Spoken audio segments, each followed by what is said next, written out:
What's up, CFBS fam? All right, y'all. So last week we talked about the squat series.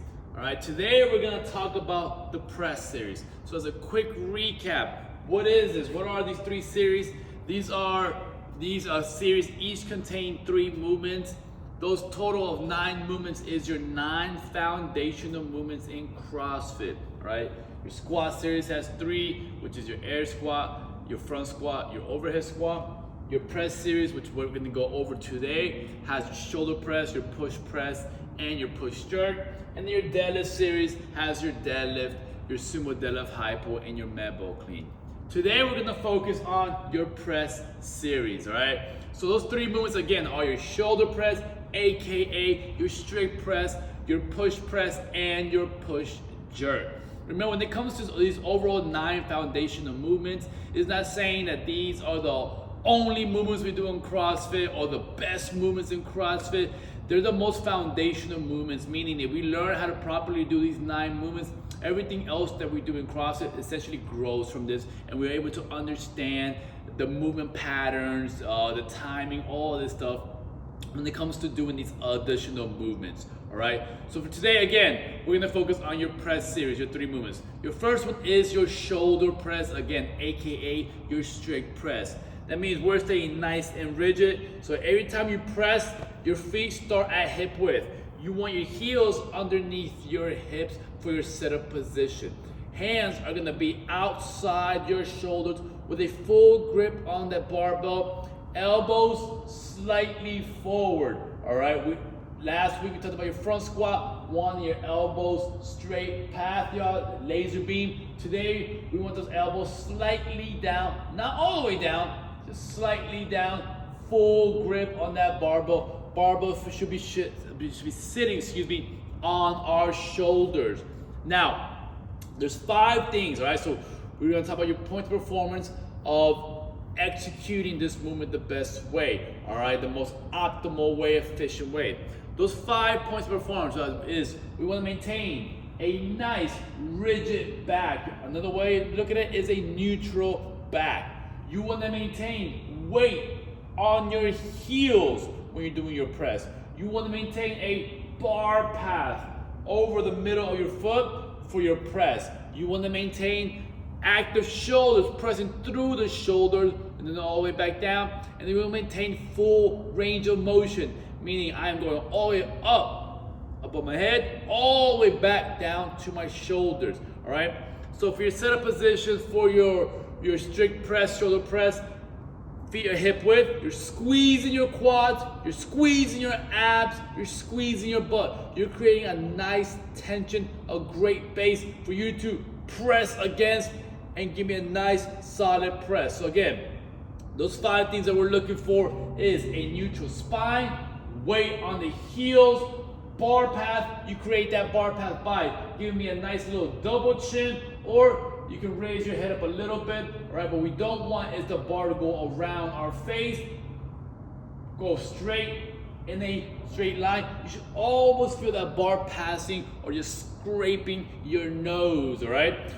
You want to start with, again, the barbell on your shoulders, pressing all the way up, pressing through those shoulders. No need to shrug, but just a nice little press, making sure you are pressing through those shoulders, and then make sure you come all the way back down by sending these elbows forward down to your shoulders, all right? One common thing that we see is athletes pull those elbows straight down and they finish with the bar at their chest. You want to finish back in your shoulders, all right?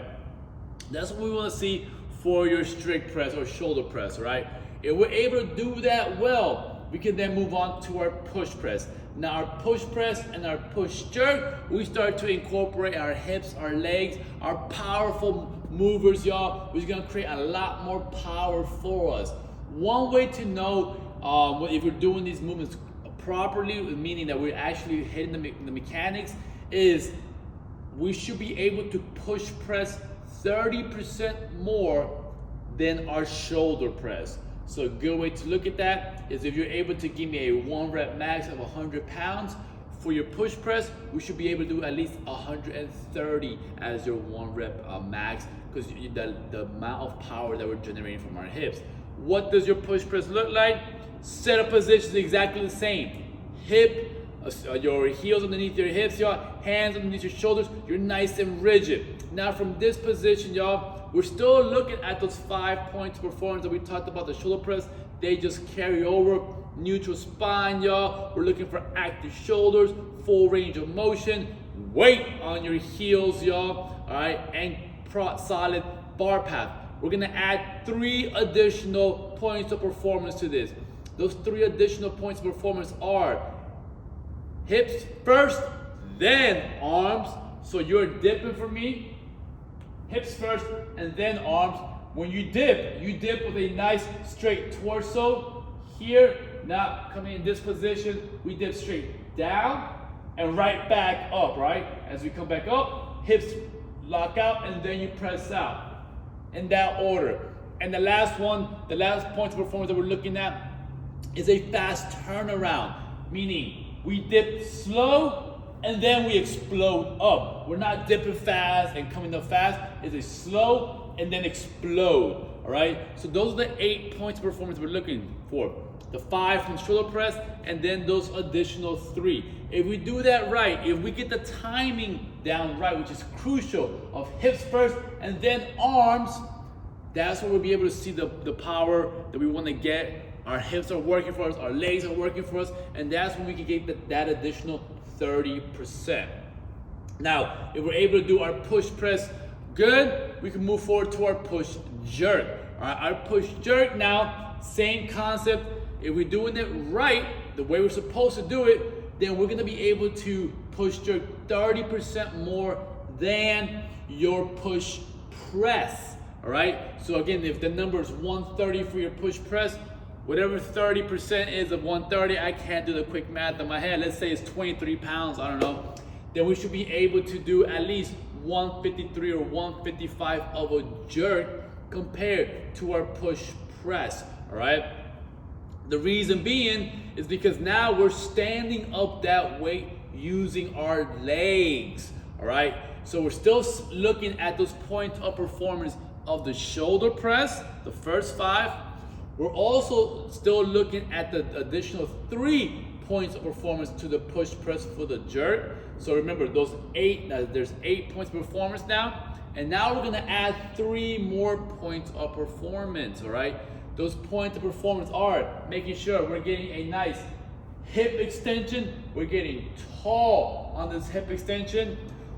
The next the next point of performance, is that we are pressing underneath that barbell. So that's the main thing that we're looking for, is now once we get tall, we press our body underneath that barbell and getting locked out, which is your final points of performance, that you are finishing with locked out arms.